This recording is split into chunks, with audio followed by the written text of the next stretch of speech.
Rome, September 274 AD, the Via Sacra. 20,000 soldiers line both sides of the road, shields locked, javelins raised. The crowd is deafening, then it cuts to dead silence, because she appears. Septimia Zenobia, Queen of Palmyra, Empress of the East. She walks in chains, solid gold chains, so heavy that 2 servants march one on each side of her. Their only job is to hold the weight of the metal off the ground so her legs don't give out before she reaches the Forum. She had commanded armies that shattered Roman legions across the East. She had governed 3 million people across 1.2 million square kilometers of territory. She had controlled the grain supply feeding 60 million Roman citizens. She declared herself the living heir to Cleopatra, and she walks this road in gold. Emperor Aurelian watches from his triumphal chariot above the crowd. He is deciding right now, in this moment, whether this woman lives or dies, and the answer he chooses will be more terrifying than execution. 3 years before that road, Zenobia was the most dangerous person in the known world, not in theory, in demonstrated, documented fact. She wasn't governing from a throne room while generals ran the actual war. She rode with her cavalry in the field. She directed siege operations personally. She spoke 5 languages: Egyptian, Aramaic, Greek, Latin, and Coptic, because commanding soldiers from 5 different cultures required giving orders directly, without a translator softening the language in the middle. She treated linguistic fluency as a weapon, because it was. By 270 AD, she had taken Egypt, then Syria, then half of Asia Minor. In practical terms, she ripped Rome's eastern grain supply from imperial hands in a single sustained campaign. 60 million Romans, fed by eastern provinces, now hers. Her general Zabdas commanded 70,000 soldiers. Her closest advisor, Cassius Longinus, philosopher, author of the treatise on the Sublime, regarded as the finest literary mind of the 3rd century, gave her the ideological framework to formally declare a rival empire. She stamped coins, her face on one side, her son Vaballathus beside her on the other, a direct imperial claim pressed into bronze and gold, circulating across every market in the East every time anyone bought anything. Rome couldn't ignore bronze. Rome couldn't ignore gold. If you've never encountered this story, and most people genuinely haven't, hit subscribe. This channel covers the history that didn't make it into the textbook. Aurelian marched east. One order: destroy Palmyra. His legions encircled the city, the walls held, the supply lines were cut. The city began to starve, and Zenobia made a decision. She didn't wait for the walls to fall. She loaded her fastest horses and rode hard for the Euphrates River. Her plan was to cross into Persian territory, secure Sasanian reinforcements, and return with fresh armies at her back. Roman cavalry caught her mid-river. The horse was in the current. The Persian bank was yards away. They grabbed her before she crossed. That image, a queen in the water, the far bank close enough to see, Rome's riders closing through the current, is exactly where most accounts stop. They note the capture, describe the triumph, then skip ahead to the comfortable ending. The villa, the senator husband, the mercy. History as a clean story with a clean last page. What actually happened between that river and the Forum is what Rome spent 17 centuries working to bury. And it begins not in Rome, but in the still smoking rubble of Palmyra, where Aurelian held a tribunal and where the first heads came off. The tribunal wasn't recorded in the triumph announcements. It wasn't carved into the commemorative arches. It exists in fragments, partial accounts, passing references, because Rome had very specific reasons not to advertise what happened in those ruins before the procession began. Here is the official version. Aurelian showed mercy. Zenobia was transported to Rome, given a villa at Tibur, the modern town of Tivoli, 16 miles from the city, married a Roman senator, hosted dinner parties, and quietly faded into the fabric of Roman elite society. Historians have repeated that story for centuries. Some still call it generous. The problem is the sources contradict each other so completely that at least one of them has to be a fabrication. Historia Augusta, the primary Roman source, and the one that gives us the villa, was written decades after Aurelian's death, by authors who openly admitted their sourcing was unreliable in places. It reads in sections less like a historical document and more like a curated imperial narrative. Then there's Zosimus, a Greek historian writing independently around 500 AD. His account says Zenobia starved herself before she ever reached Rome. John Malalas, writing separately, says she died on the journey. 3 accounts, 3 different endings, the same empire producing all 3. That's not a historical discrepancy. That's a system generating cover stories and leaving them running simultaneously, because nobody ever expected someone to lay them side by side and ask which one Rome needed to be true. Back to the ruins, back to the tribunal. Palmyra still smolders. The stone is hot. The air smells of ash and blood. Aurelian sits in judgment in the wreckage of a city his legions have just finished dismantling. Before him, Zenobia's inner circle, her generals, her ministers, her strategists, the men who ran the military machine of the Palmyran Empire. He doesn't deliberate long. The blades come out. Her advisors are beheaded in the rubble of the city they helped build, one by one. Among them, Cassius Longinus. Take a moment with that. Longinus wasn't a soldier. He was a philosopher, the author of On the Sublime, a text on aesthetic genius, on the heights of human thought and language that scholars still assign in universities today. He was the most respected literary mind of the 3rd century, and Aurelian had him executed in a field of broken stone because his ideas gave Zenobia the intellectual architecture to declare her empire legitimate. Rome didn't just kill the soldiers, Rome killed the philosophy. Then Aurelian turned to Zenobia directly. The question, her surviving accounts, was straightforward. Why did she wage war against Rome? Her answer, and this is documented in multiple sources, which makes it harder to dismiss, was that her advisors urged her into it. She named names. She handed the men around her to the executioner with her own words. Historians have argued about that testimony for 17 centuries. Was it cowardice? Was it a calculated trade, their lives for hers, or was something else happening entirely? Because at that exact moment in the record, Vaballathus disappears. Her son, the boy emperor whose face she stamped on every coin beside her own. No execution notice, no deportation record, no grave marker. One entry and then administrative silence where a child used to be. Either Aurelian threatened the boy's life and she broke under that pressure, or the boy was already dead and she had nothing left to bargain with but her own survival. Neither answer makes the testimony easier to read. She condemned her philosopher to death in a burning city, and what Aurelian built for her afterward was designed to last far longer than any execution. Most people, when they hear this story, assume the cruelty was in the chains, the public display, the humiliation of a queen reduced to a spectacle on a Roman road. And that reading isn't wrong, it just isn't deep enough. Because once you pull the actual triumph records from 274 AD and read what Aurelian commissioned, what he specified, what he spent, the picture that emerges isn't one of impulsive vengeance. It's engineering. Here is the thing no documentary has said plainly. Aurelian needed Zenobia alive more than he needed her dead. An executed queen becomes a martyr. She becomes a name whispered in the eastern provinces. She becomes the story resistance movements tell their children around fires for generations, the queen who stood against Rome. You cannot parade a grave through the Forum Romanum. You cannot use a grave to demonstrate the living power of empire. But a breathing queen in chains, that's proof. Tangible, visible, undeniable proof that Roman civilization can absorb, defeat, and domesticate even the most dangerous female power the ancient world had ever produced. Now look at the chains themselves. This is where the design reveals itself. Iron chains were for criminals, for slaves, for ordinary people Rome consumed and discarded without ceremony. Gold chains at a Roman triumph were reserved specifically for captured royalty, because the chain itself had to be worthy of the prisoner it contained. Aurelian didn't choose gold out of sentiment. He chose gold because the message required it. Iron says, you are nothing. Gold says, you are significant enough to require this, and you are still contained. Both facts delivered simultaneously in one object. She wasn't a captive, she was an exhibit, a live exhibit, and live exhibits must be kept alive, but they are never, under any circumstances, allowed to be themselves again. The 274 AD triumph was the most elaborately staged propaganda event Rome had produced in decades. Aurelian paraded 20 captured kings and queens through those streets. 20. Zenobia was the centerpiece. The Roman sources make that explicit. She was the one the crowd had come to see.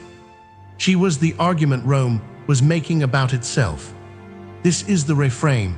What Rome called mercy was the most calculated destruction in its imperial history. not of her body, of her entire self. Rome, September 274 AD.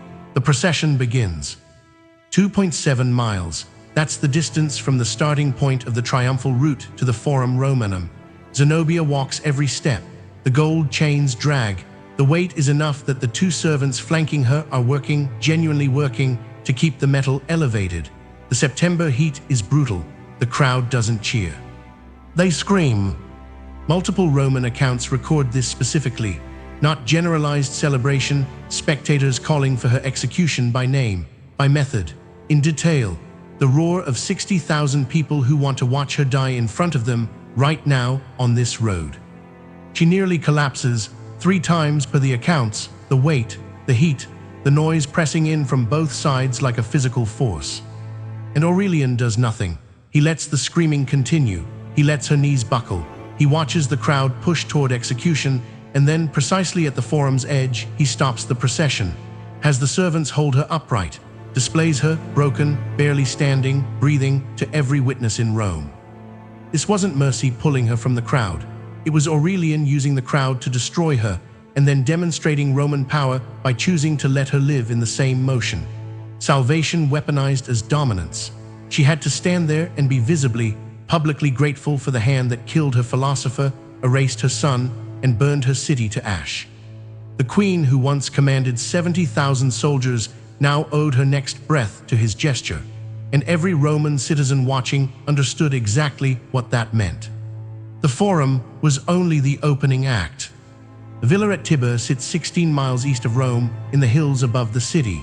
By Roman elite standards, it was comfortable. Gardens, servants, the social calendar of the imperial aristocracy, dinners, games, civic ceremonies. The Historia Augusta presents this as the final chapter of a merciful story. Historians have echoed that framing for centuries. Pull back and look at what was happening simultaneously, and the framing collapses completely. While Zenobia hosted senators in those gardens, Roman administrators were moving systematically through every province she had once governed. The coins bearing her face, struck in bronze and silver and gold, circulated across Egypt, Syria, Asia Minor, were being defaced or melted down, not through an official imperial decree with her name attached. That would have given her the dignity of a formal erasure. This was quieter, ground level. Province by province, city by city, Roman administrators removing her image from circulation the way you remove a stain, without announcing you're doing it.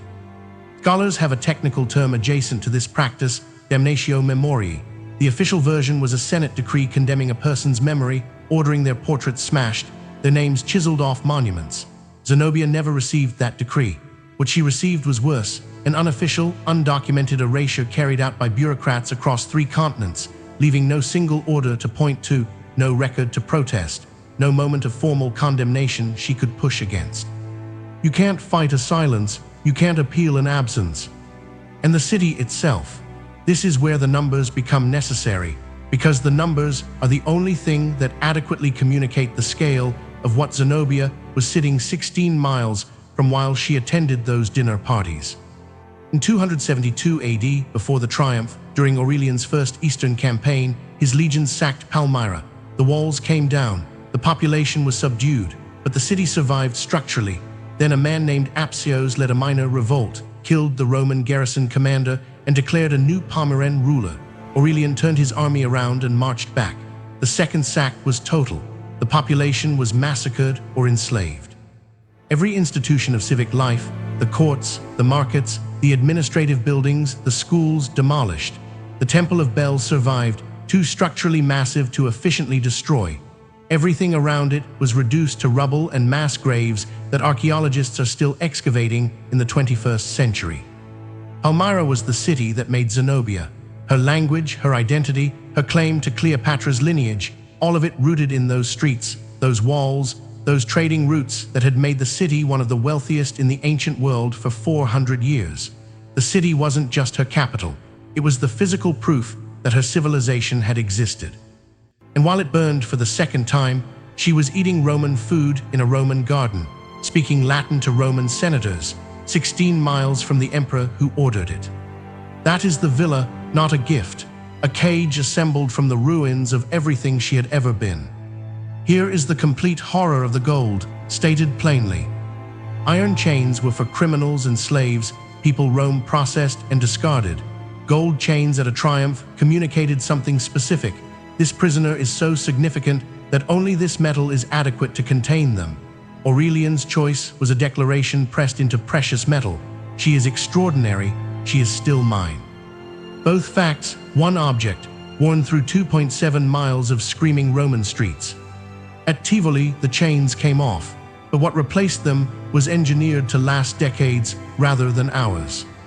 Roman accounts record, and this detail is easy to read past, so don't, that Zenobia educated her daughters to be Roman women. She taught them Latin. She raised them inside Roman social structures. She attended the games. She hosted senators. She abandoned in public speech her claim to Cleopatra's lineage, the bloodline she had used to legitimize her empire, to declare herself heir to the greatest queen in recorded history. Gone, not forcibly removed, publicly relinquished. Because the alternative was presumably worse, and she had already seen what Aurelian did when he came back a second time. She spent approximately 20 years at Tivoli. Let that duration settle. 20 years of dinner parties in the shadow of Palmyra's ashes. 20 years of teaching her daughters to speak the language of the men who had killed her philosopher, erased her son, and twice burned the city her identity was built on. 20 years of performing Roman matronhood, the smiles, the deference, the correct dress, the correct opinions, the correct silence on certain subjects, as the eastern provinces she once commanded slowly forgot her name. The gold chains were the symbol, the villa was the sentence, and the sentence wasn't death. It was continuation, forced, daily, decades-long continuation, as a footnote in someone else's empire, in a language that wasn't hers, raising daughters who would never know what their mother had actually been. That was what Aurelian pronounced at the Forum, not execution, something he calculated would be far more complete. Now the accounting, because the full picture of what Rome built and what Rome destroyed requires the actual numbers laid side by side without editorial softening. Palmyra's second sack, 272 AD, tens of thousands killed or enslaved. The archaeological record from ongoing excavations in Homs Governorate confirms mass burial sites beneath the rubble of the civic district.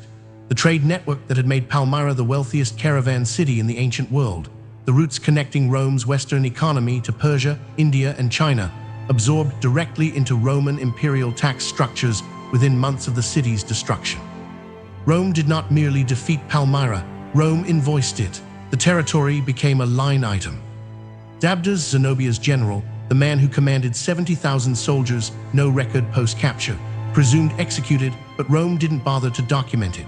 Cassius Longinus, beheaded in the ruins of Palmyra as previously recorded, his name surviving only because his writing survived, copied by scholars who valued the philosophy Rome tried to bury along with the man. Vaballathus, 0 confirmed death record, 0 exile record, 0 grave. 1 administrative silence, where a child emperor used to be, and 17 centuries of historians unable to fill it.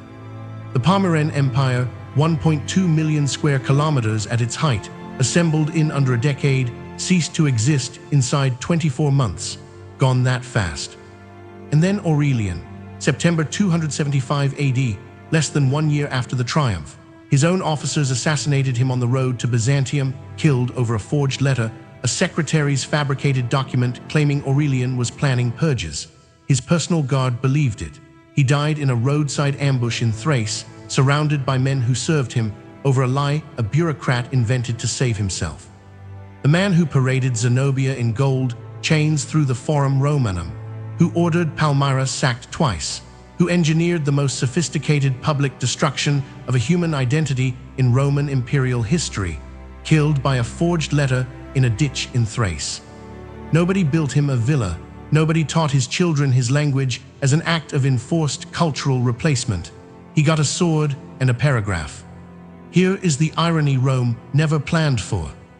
The villa at Tivoli where Zenobia was meant to disappear into Roman domesticity, partially still standing. The ruins of Palmyra, a UNESCO World Heritage Site, surviving 1,750 years of subsequent empires, wars, and the deliberate destruction of 2015, when ISIS detonated explosives in the Temple of Bel, and still standing, still excavated, still studied.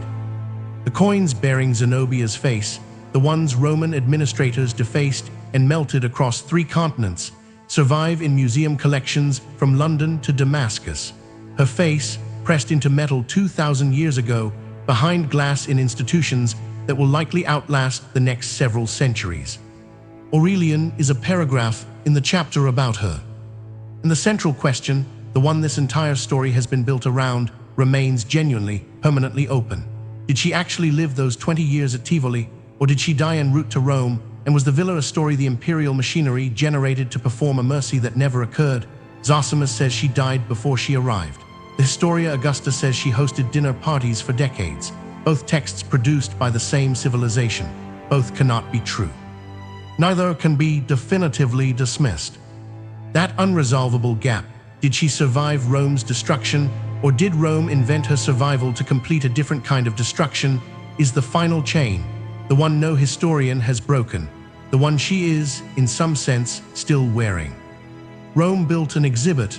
The exhibit outlasted the empire. If you think Zenobia was the exception, wait until you see what Rome did to the other queen it couldn't kill. That video is next. Subscribe so you don't miss it.